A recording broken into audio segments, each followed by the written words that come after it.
हाथी और चूहे की कहानी। एक राज्य में एक राजा का शासन था। हर सप्ताह पूरी शानो शौकत से नगर में उसका जुलूस निकला करता था, जहाँ प्रजा उसके दर्शन किया करती थी। एक दिन एक नन्हा चूहा उसी राजमार्ग के किनारे कहीं जा रहा था जहाँ राजा का जुलूस निकलने वाला था। वहाँ चूहा था, छोटा सा, मगर उसका घमंड बहुत बड़ा था और वह खुद को सर्वश्रेष्ठ और महान समझता था। कुछ देर बाद राजमार्ग से राजा का भव्य जुलूस निकला, जिसे देखने लोगों की भीड़ लगने लगी। राजा अपने पूरे दल बल के साथ था। उसने सैनिक उसे घेरे हुए थे, कई मंत्री और अनुचर उसके पीछे थे। वह एक विशाल शाही हाथी पर सवार था। हाथी शाही था, इसीलिए इसे भव्यता से सजाया गया था और उसकी शान भी देखते बनते थी। जुलूस में हाथी के साथ एक शाही बिल्ली और एक कुत्ता भी था। राजा का जुलूस देखने को उमड़ी भी राजा के साथ साथ उसके शाही हाथी की भी प्रशंसा कर रहे थे। यह सुनकर घमंडी चूहे को बहुत बुरा लगा। वह हाथी को गौर से देखने लगा, फिर सोचने लगा, इसमें ऐसी क्या खास बात है जो मुझ में नहीं है।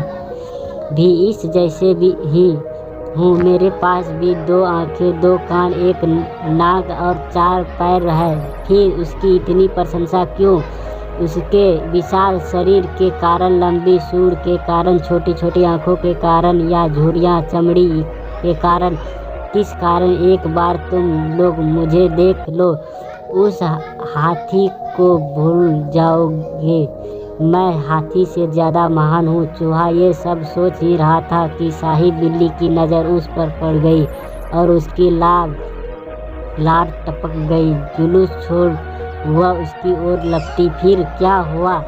चूहा अपनी सारी महानता भूलकर दुम दबाकर भागते वह हाथी के सामने आ गया। आगे बढ़ते हाथी ने उस पिद्दी चूहे को देखा तक नहीं और अपना विशाल पैर उठा लिया। चूहा उसके पैर के नीचे कुचलने ही वाला था, मगर उसकी तरफ उसने खुद को बचाया।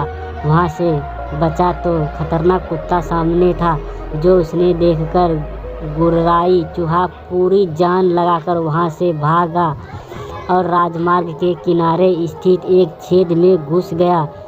उसका सारा घमंड उतर चुका था। उसे समझ आ चुका था कि वह इतना भी श्रेष्ठ और महान नहीं।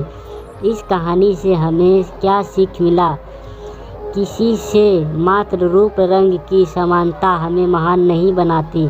महान हमारे गुण और कार्य बनाते हैं। यहाँ से कहानी समाप्त हो गया।